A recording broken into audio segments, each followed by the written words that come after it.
Thank you, Rodney.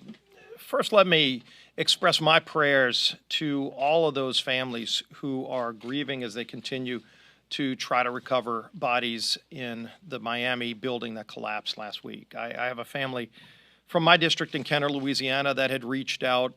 The mother whose daughter was in the building and actually was on the phone with her husband while the building was collapsing. And these are heartbreaking stories. These families are grieving, so our prayers continue to be with them. Here this week, we're dealing with a number of crises, and yet on the floor, we don't see legislation that Speaker Pelosi is bringing to address any of them. As Elise talked about, the border crisis continues to get worse. When Vice President Harris went to Texas, she didn't go to the border areas where the worst crossings are. I went to McAllen, Texas with many of my colleagues.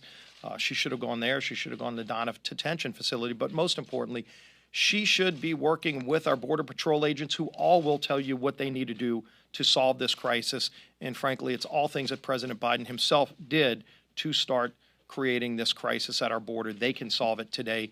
We call on them to do that. There is a crime crisis in our country as well. And interestingly, over the last year, Democrats have embraced the defund police movement, and it's had detrimental results. It has had devastating results in so many cities across America where Democrat mayors participated in this defund the police movement. And we've seen, unfortunately, police officers leaving the police force in record numbers. And what is the answer from Democrats? To finally reject this radical idea of defunding the police? No.